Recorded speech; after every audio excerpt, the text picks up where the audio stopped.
Hello again, everybody. This is Dan Clouser, and welcome back to the Journey My Mother's Son podcast. Today I'm joined with Kim Giarraputo, who's a real estate agent in Westchester, New York. Kim, thanks for joining me today.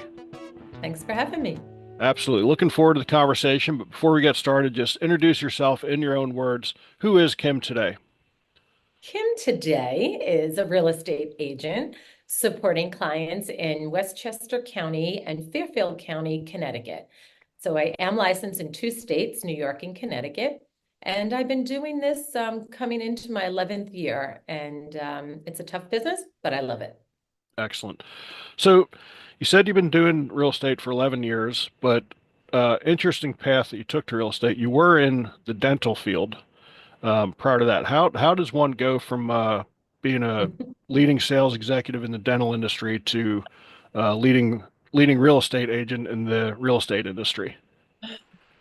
Well, I was in the dental business for far too long, so it was time. It was time to move on. And I always had a passion for houses and beautiful homes, and I look at it helping people. It's not just opening a door and looking at, gorgeous homes. And there's a lot more to it. There's a lot of work involved, and I quickly learned very, very early on that it's a tough business, but it was something I always wanted to do. So I got my license while I was still selling technology to dentists. And I did both careers for about a good 2 years. And then I was able to resign from my dental career and start real estate full time.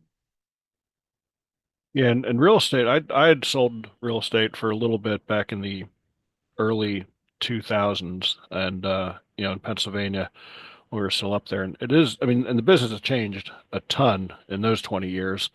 Um, but it is a tough business. Like, what were some of your toughest adjustments, changing careers, and adjusting to, again, because, you know, some buyers can be very picky, some sellers can be, very tough to work with, and it's a constant juggling act of personalities. So what was one of your toughest adjustments going into real estate?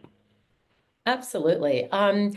Well, I mean, I think, being able to sell technology to dentists was just as tough. I mean, there's different personalities with them as well. Um, And it's not tough for me, but real estate is 24/7, 365 days a week. You're always on. I got home last night after a 12-hour day, and I still needed to check email and write up an offer. And my husband's like, "Do you want to watch a movie?" I'm like, "I can't. I've got two more hours left of work." And so, you have to be prepared for that. It's not, a one and done kind of deal. You're always on. You've got to check email. You've got to be supportive. And you're right, there's different personalities, but I can handle that. I'm pretty good with that. I'm a body language kind of person. I know when to like slow down. I know when to, go a little bit faster. I know when they're not ready, they're not interested. And I think if you have that kind of awareness of, people's personalities, it works. Yeah. Yeah. So what what do you do to keep from burning out? Because like you said, you're literally on 24/7. You're always on call. So how do you kind of find some sort of balance to not burn out? Because it can be a stressful life when, your phone could ring at any time, your email's constantly going off. What do you do to kind of keep that balance? Well, I'm going to throw in some humor and just immediately say wine. Um, that's a great question, and I have to learn that. And that's something I told myself this year. I want to start making more time for me. Whether that's waking up in the morning and going for a walk. I'm not a gym girl, but I want to start, doing a little bit more stuff that makes time for me. I really don't. I really don't turn off. I don't. First thing I do, I wake up, I check my text messages and my emails, I respond. And before I go to bed, I make sure I've done everything I've had to do. So I don't know. I'm gonna try and maybe figure that one out this year, hopefully. Uh, But I'm not burnt out, It's like I, my ultimate goal is whatever client I'm currently working with is finding their dream place. And and it's whether it's a $200,000 co-op or a $2 million home, I don't care. And I'm not that agent. It's not HGTV, right? I'm not showing them three homes and then they have to make a decision today, right? Right. I could be with them for 6 months. I could be with them for 6 years. I honestly don't mind how long it takes because it's the end result that makes me very happy for them. Yeah. Yeah, and they do tell you that, if you truly love what you do, you never work a day in your life. And I think that's a key is finding passion in what you do, but I do think you do have to find a balance. So I definitely hope that you find that. I mean, this is coming from a former workaholic, a guy who used to work, 90, 100 hours a week running the youth sports complex in Pennsylvania. But again, I loved what I did. I never felt burnout at all. But yet I do think there are Yeah. times where, you do have to take a step back, even if it is just that walk in the morning. I think that's important for you to find for sure and still be able to, you know, do the work that you got to do. So what was it I about agree. the, I agree. I do try and put Sundays aside. I lately have been like blocking out my Sunday and just saying, you know what, that's family time. It's kind of working, not really. yeah, well, no, that's good. And it's a start. I think we all got to start somewhere for sure. You know, so Absolutely. what was it about the dental industry that made you want to make the change, so to speak? I was with this particular company for a very long time, so it wasn't the company, it's just the industry was changing.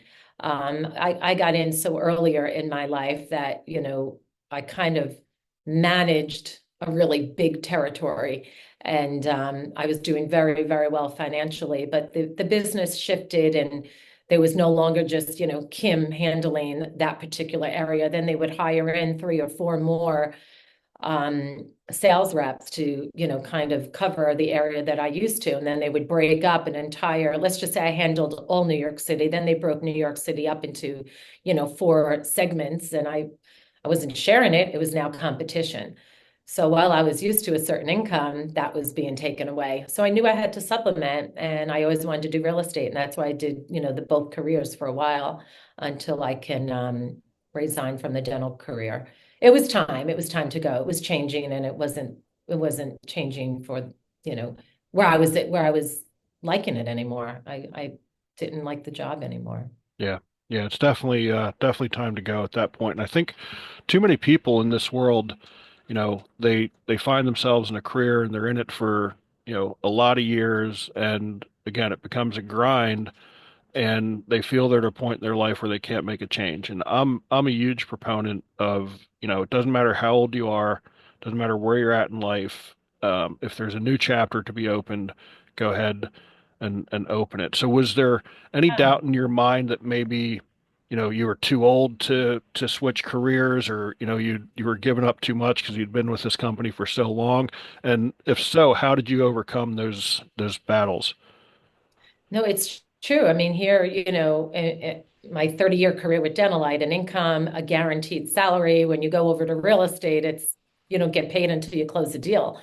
Um, so I knew that. Like I knew how the real estate business worked. I mean, people try and get into it and they're like, oh, I'm going to sell $1 million home and I'm good. And I get a $20,000 check. And it's like, well, first of all, you got to put money aside for Uncle Sam. And Hmm. the deals don't happen that fast. So I prepared myself for that. I knew that that's how the business was, which is why I did two full-time jobs for 2 full years. So I started getting my real estate business up and running prior to giving up my 30-year career of, selling dental technology.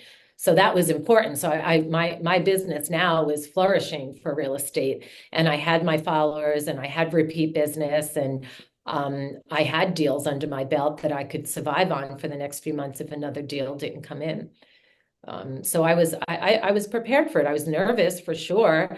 Um, but I'm a people person, I'm very good with working with people and making them feel comfortable and making them feel accepted and and welcomed and understood.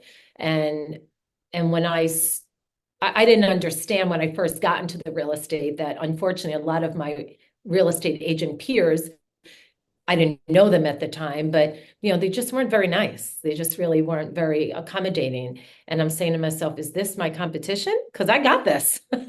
This is simple. That's not who I am at all. So I wanted to, change that in buyers' eyes, that this is not who we are. We are not used car salespeople. This is Right. this is not my mentality, is not how I work. And I promise you, you'll have a totally different experience. And I do find that the majority of clients that come to me have already had a terrible real estate experience. So I'm even more aware of that when I bring on new clients. But um, my only regret is not doing it sooner. Yeah, I was a Right. little concerned getting into it, midlife, but it's the best thing I ever did. Yeah. Yeah, and I think that's the key to real estate because there are a lot of bad real estate agents out there where it is strictly a transaction. There's no relationship building. And I think, I know a lot of agents, and the ones that are successful are the ones who are building relationships with their clients. They've got, people who are, coming back to them, years later when they're now ready to sell the house that they, bought through you and that sort of stuff. And giving word of mouth referrals. I mean, there's nothing better Yes, than a word of mouth referral. So I think the people that, absolutely. build those relationships are the ones who are the most successful. So, you know, you were coming from a sales background already. Was your prior sales career in the dental industry also very relationship um, oriented, or was that more transactional? Um, yeah, I mean, I could probably call 25 dentists right now and they'll be like, "Oh my God, we missed you." So I definitely had relationships with them for sure. I mean, they too would call me on weekends where, our software support wasn't open on Saturdays, and I would help them try and get through a little hiccup. Um, but I feel like it's not as rewarding selling technology to dentists as it is closing, on someone's home, because that's a dream for clients, for buyers. It could be the forever home. It might not be, and they're happy. And there's always, if they have a party or a housewarming gathering or something, they're always thinking of me, and hopefully I'll be invited. So I'm definitely more relationship driven in real estate than I was with my dental career for sure. And I wouldn't say my dental career was like a one and done kind of sale, because we had multiple systems that we could sell, Right. and upgrades and stuff. So the dentist would always have the opportunity to stay in touch with me and call me back. But I think on the dental end, it was more important for the dentist to feel comfortable in the company that they invested in. And the company I worked for was around for a very long time. So if I left, they knew they were still supported by a big company. So Yeah. I think it's yeah, definitely two different relationship models for sure. Yeah. Well, just again, in real estate, I mean, you're dealing with people who are making the biggest purchase of their life probably up until Yeah, that point, and yeah, a purchase that's going to be with them 24/7 for the next however many years. So it's definitely a different animal than, other sales positions for sure. Um, absolutely. so for somebody out there that might be listening who is, in their, middle stages of life and thinking of changing careers, but is hesitant because they feel they're too Mhm. old, it's too late, what advice would you have for them? Never too old. It's never too late. Absolutely. I mean, I don't think anybody should feel stuck. I think if there's an opportunity that you think is there, seek it out, get a mentor. I think if they know somebody in real estate and they admire them and they follow them, reach out to them. And whenever, a colleague, a friend, or somebody who I've sold a home to says to me, "I think I'm going to get my license, Kim." And I'm like, "Go for it. Absolutely do it." And let me guide you. Let me shadow me and come on the road with me for a day or two. I want you to see what it's all about, because it's not about opening up a door. They put in an offer and it's over. There is so much we do behind the scenes to make sure the deal stays secure. It's I don't know how the market is in Pennsylvania, but it's quite different here in New York. Oh You yeah, know, it's it's hard. It's really hard. There's one home that goes on the market and 40 people want it. There's no inventory. The demand is way high. It's overbidding. It's really hard. I feel bad for the buyers today that, need to purchase a home. Until inventory starts picking up, this has not changed since COVID. So anybody who gets a license now has to be able to understand how to deal with the competition. I mean, I'm winning deals because the agent on the other side has worked with me before. So, it's important. They're like, oh, I know who Kim Giarraputo is. She's serious. She does, 25 transactions a year. She's been doing this 13 years. She's good. We got this. So yeah, you got to start somewhere, but, at least start. yeah. I love it. I love it. Kim, is there anything that we missed that you'd like to mention that would be important to the listeners? Um, if you're looking to buy or sell in New York or Connecticut, contact me. I make it fun. I'm honest, I'm ethical, I'm caring. We make it a fun journey for sure. Cool. So if there is anybody out there in the New York, Connecticut area that would want to get a hold of you, how would they find you on the internet to track you down? Sure. My Instagram is Kim Giarraputo, KimGiarraputo. And is it okay if I give my cell phone number out? Go ahead. Or call me on my cell number at 914-419-9196. Excellent. So, Kim, that brings us to our final question. As you know, the subtitle of the podcast is Many Little People in Many Little Places, which comes from the opening lyrics of a Michael Franti song, Gloria, which go, when many little people in many little places do many little things and the whole world changes. So it's one of the little things that Kim does on a daily basis to make the world a little bit better place. I love this question, and it's not going to take me any moment to think about this. I, for a long time, every day, I'd say to myself, do something nice. And like I would pick every morning what I'm going to do nice for somebody. But I found that gave me a little bit more pressure because I'm like, well, what am I going to do? Like I can't just go there or do this. So I've changed it, and I say now when I wake up, just do something nice every day in the moment that you're in, whatever it is, whether I'm at the grocery store and there's an older person that's struggling with the cart, or I help them with the bag, or I return their cart for them, or I may just say I pay for their, if they're struggling with coins or change, I just give the money. So I don't know what my good deed every day is, but I do one good deed every day to make somebody happy. And I think if we all do that, it's the saying, right? People are too quick to criticize, but nobody compliments anymore. So Yeah. I make sure that I compliment constantly. I may not know who that person is, but if I think they have, a beautiful dress or a nice coat, or their baby is cute, I make sure I'm always trying to put a smile on someone's face. When you're driving, let somebody go in front of you. That's my good deed for the day, so they don't get aggravated, and then hopefully they pass it on. Yeah. So that's an easy one for me. I wish everybody can feel that way, but I'm going to give a shout out to Mel Robbins, who just wrote the book, The Let Them Theory. And, that's kind of, where I think everybody should be heading, right? Don't get so caught up in what this person has done or hasn't done. I mean, that's just life. That's just the way it's going to be. And not everybody's going to think or act like you. So the Let Them Theory book, I'm halfway through it, and if you understand that kind of lifestyle and how to speak and communicate and live, it's easy. It might be hard for some people to live that way, but it's gonna take some time to just be like, well, if that person is taking forever on the grocery line, just relax, take a big deep breath in, and let them. Yeah. Where are you gonna go, right?